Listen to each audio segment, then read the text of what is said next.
Sabe aquela sensação sufocante de olhar para a sua rotina e sentir que você está atrasado nela? Que todo mundo ao seu redor está construindo uma vida com sentido enquanto você continua no papel de coadjuvante da sua própria realidade.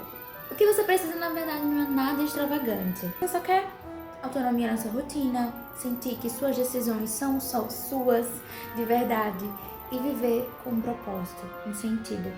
Mas nós, principalmente nós millennials, fomos ensinados a esperar por uma carta de Hogwarts e uma reviravolta mágica que viria nos resgatar dessa mediocridade que a gente vive reclamando. A verdade é que a saga Harry Potter nunca foi só sobre magia, sempre foi sobre amadurecimento. E se você prestar atenção, cada ano em Hogwarts, cada livro da saga, cada filme dessa série, é um degrau para a construção da identidade do Harry e também pode servir para nós como um espelho para o nosso próprio amadurecimento na vida adulta. Hoje nós vamos usar esses livros, esses filmes dessa saga que eu amo como mapa do maroto para a nossa jornada para amadurecer.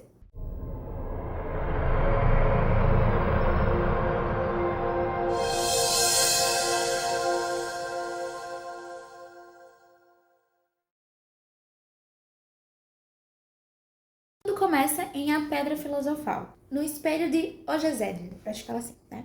Ele não mostra a realidade, mas a nossa projeção dos nossos desejos mais profundos. O jovem adulto ele pode ficar preso nesse espelho, nessa idealização da vida, paralisado, olhando sempre para aquilo que a sua vida poderia ser e não é. Mas o amadurecimento, ele exige de nós que a gente saia dessa fantasia infantil, inclusive no primeiro filme, né, o Harry, ele ainda é uma criança, ou até mesmo de uma ilusão adolescente que nós temos, né, entre a expectativa e a realidade, para poder a gente entrar na ação na vida adulta. Com o psicodrama, nós temos esse tipo de espelho de Ogezed dentro das sessões psicodramáticas. E vocês vão observar que muitas das magias, dos elementos mágicos de Harry Potter, a gente pode fazer um paralelo com técnicas da psicologia, sobretudo do psicodrama. Nessa minha abordagem, nós chamamos o espelho de Ogezed como se fosse uma projeção de futuro, em que eu peço ao cliente para que ele projete imageticamente, detalhadamente, o ideal de realidade que ele tem ou até de mesmo do futuro. E é uma pergunta que eu faço na sessão que na verdade é o feitiço, a mágica ali, que é o que você pode fazer hoje para te aproximar da realidade que você deseja. Já na Câmara Secreta, a poção Polissuco nos fala sobre a inversão de papéis, que é uma técnica do psicodrama e, na verdade, é o ápice do nosso amadurecimento relacional. Porque, para amadurecer, nós precisamos experimentar as vestes do outro, o lugar do outro, entender outras perspectivas antes de descobrirmos até mesmo quem realmente somos na nossa própria pele. E é isso que nossos protagonistas e nosso protagonista faz bastante na Câmara Secreta, mas que a gente deve, vamos dizer assim, treinar na sessão de terapia para poder praticar na realidade essa inversão de papel, essa capacidade de eu conseguir pensar e enxergar o mundo como aquela pessoa para aí sim agir no meu próprio papel. E quando chegamos em O Prisioneiro de Azkaban, né, a vida adulta bate a porta na figura dos dementadores, que ele é uma representação cinematográfica que até um dos meus clientes trouxe numa sessão com que ele via a sua ansiedade como se fosse um dementador. E isso me acionou um alerta, e quando eu reassisti todos os filmes em ordem esse ano, para inclusive fazer esse vídeo, eu refleti que, na verdade, os dementadores podem ser uma representação simbólica, né? E é muito interessante trazer os símbolos porque é uma forma de a gente conseguir olhar de forma criativa e de forma ampliada sobre aquele fenômeno que a gente sente aqui dentro, né? E que muitas vezes a gente não tem como explicar em palavras, mas o símbolo ajuda a gente a dar um significado para aquilo. Então, um cliente, há muitos anos atrás, ele representou a sua ansiedade como um dementador. E eu observo que os dementadores, eles podem sim ser uma representação simbólica das nossas crises emocionais que a gente pode viver ao longo do nosso amadurecimento e que por vezes são necessárias para a gente amadurecer, se a gente lidar muito bem. Então, os dementadores podem ser para você, talvez, o seu humor mais deprimido, ou até mesmo desenvolvendo um transtorno depressivo. Pode ser a sua ansiedade, assim como eu já trabalhei na minha clínica. Ou pode ser um esgotamento, uma estafa, né? mental, emocional que você pode estar vivendo. E aí, qual é que é o feitiço, né, para afastar esses dementadores? Fazer memória, trazer memórias felizes, né? Trazer talvez a sua memória, a sua própria capacidade, as suas estratégias que a gente encontra dentro da terapia, de poder lidar com essas dores. Mas outra forma de a gente enfrentar os nossos piores medos é o feitiço Ridiculous, é uma coisa assim, né? Que na psicologia psicodramática a gente também utiliza algo parecido com o Ridiculous, só que não é uma mágica, né? É técnica terapêutica, que é de concretizar os nossos medos, concretizar nossos sentimentos, inclusive aqueles desconfortáveis, desarmar a monstruosidade, né? Desarmar aquilo que nos causa um impacto de medo e enfrentá-lo com um toque de realidade, mas também de bom humor. Imaginar que às vezes aquele sentimento, aquele medo, aquela ansiedade, enfim, aquele sentimento desconfortável, ele não é maior do que a gente. Transformar ele bem pequenininho, que a gente possa até mesmo rir dele, que a gente possa até mesmo, enfim, trazer leveza àquilo que tá tirando o meu bem-estar. É aqui que surge também o feitiço que eu falei pra gente enfrentar os dementadores, que é o Expecto Patronum. O patrono dele não é invocado por um pensamento qualquer. Ele exige uma memória feliz genuína. É o poder de uma técnica da psicologia positiva do diário da gratidão, de resgatar aquilo que nos satisfaz, né? Resgatar aquilo que nos preenche. Nos serve como uma âncora, como uma estrutura que a nossa vida vale a pena. Para organizar essa bagagem emocional, a gente pode usar a penseira. E você sabia que no psicodrama a gente também tem essa capacidade terapêutica de colocar nossos pensamentos para fora, vê-los de fora, né? E ver as cenas da nossa vida em um ângulo diferente, como se a gente estivesse assistindo elas acontecendo. A gente chama essa técnica de espelho. Lembrando lá do espelho de Ojazed, é parecido, mas a gente coloca essas memórias numa perspectiva, como se eu estivesse assistindo essas memórias acontecendo, para que eu não me afogue no sentimento. Então, a penseira, ela também é utilizada, pode ser fazer um paralelo com essa técnica. Agora a gente vai avançar um pouquinho para a gente ver a importância da oclumência, que aqui, para Harry Potter, é a disciplina da mente, né? Não é para reprimir o que a gente sente, mas é para controlar os nossos impulsos, não ficarmos constantemente vulneráveis às invasões emocionais dos outros. É muito interessante esse trechinho, porque de algum modo é algo que a gente faz muito no processo terapêutico. Como a gente pode fortalecer a nossa regulação emocional, o nosso amadurecimento psicológico, para que a gente saiba lidar com as situações de forma adequada e não partindo para extremos de sentir, sofrer demais ou até mesmo reprimir, ignorar demais. E quem não se lembra da poção Felix Felicis, né? Sorte líquida.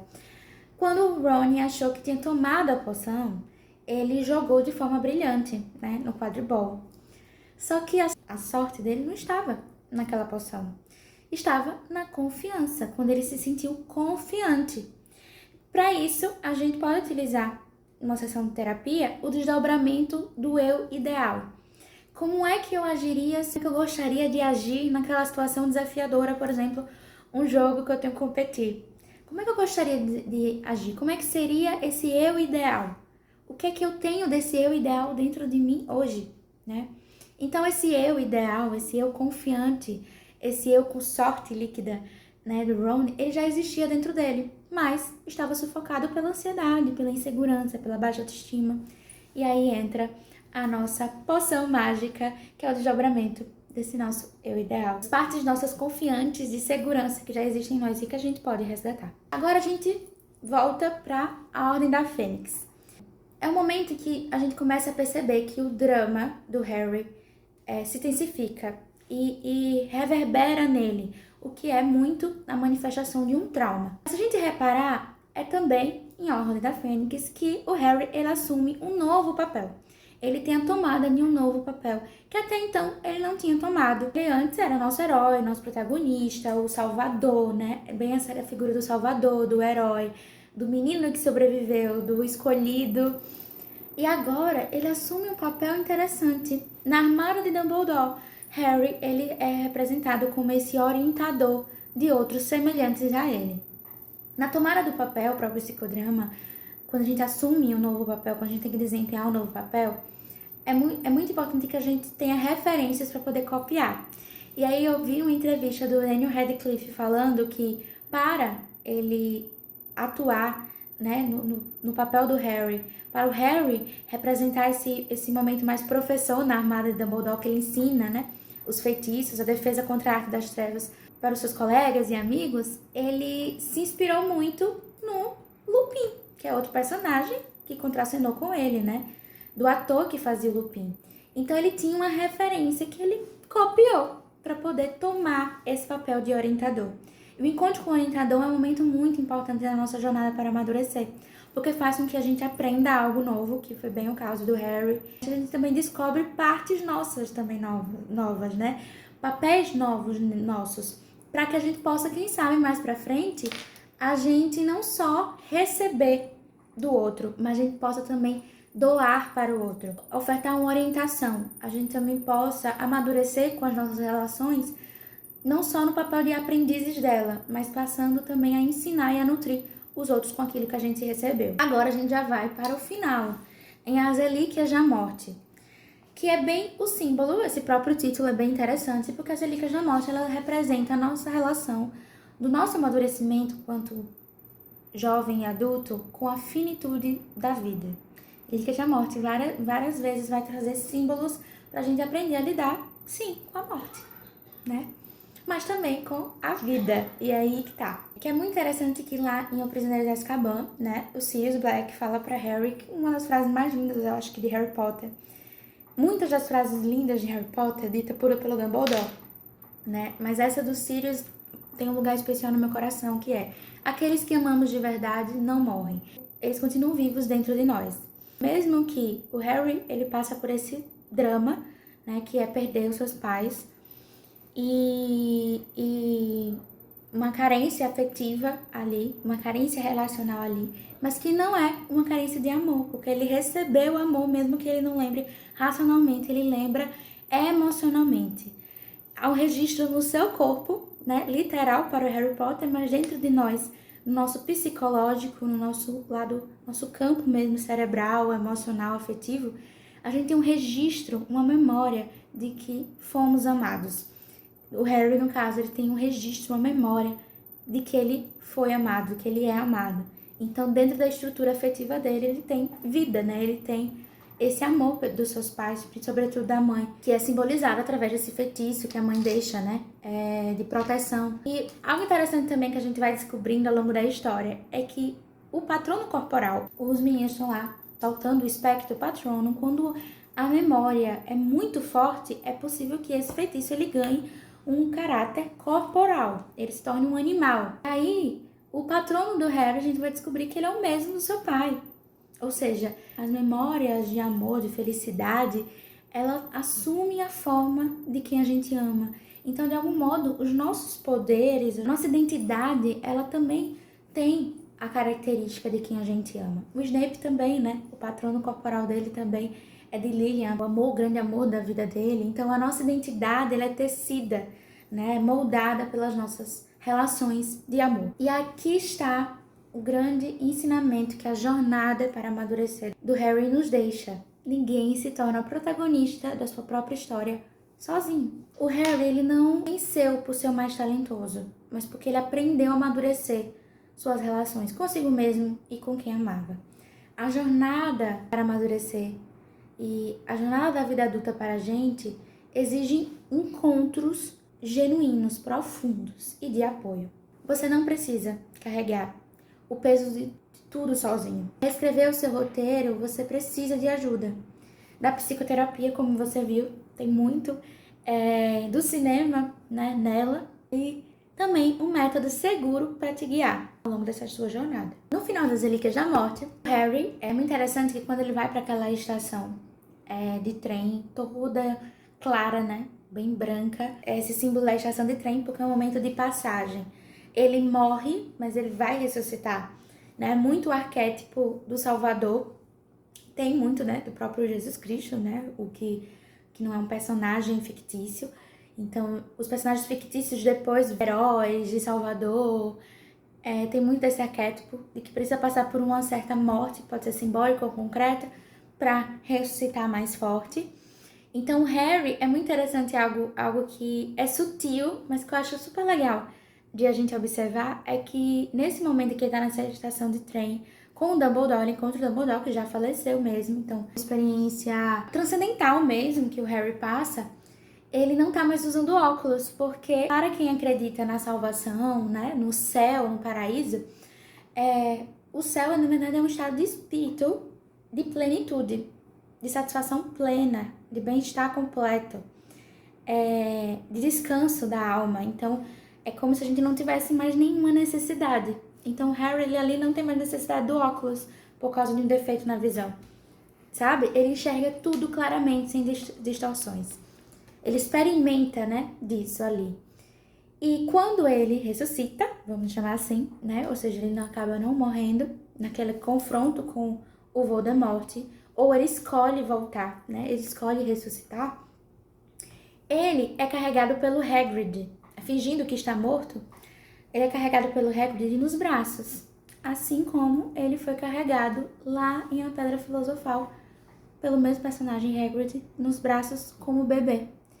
E isso mostra o quanto que a nossa jornada para amadurecer é um resgate à nossa essência, a nosso estado até mais vulnerável da nossa infância, nossa criança ferida ali, que já registra tanto a nossa essência, a nossa identidade, que vai sendo construída ao longo da nossa vida, mas que chega um determinado momento que pra gente amadurecer a gente precisa resgatar essa essência, mas também as feridas que precisam ser curadas, precisam ser trabalhadas, né, da nossa infância, do nosso início, nosso desenvolvimento.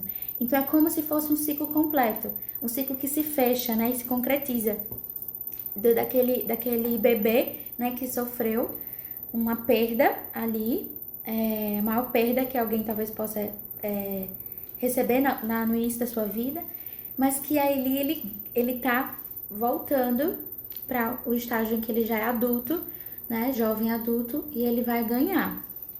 Ele vai sair disso vitorioso.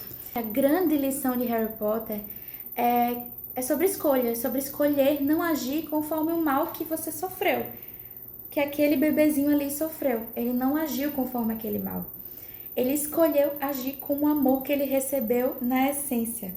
Então, aquele bebê carregado, agora como adulto, né, como jovem adulto, tem o registro, tem a memória do amor que ele recebeu lá na sua origem, né, desde que nasceu, mas também enquanto ele ia crescendo com os amigos, com a comunidade que ele criou. Muito forte, muito lindo.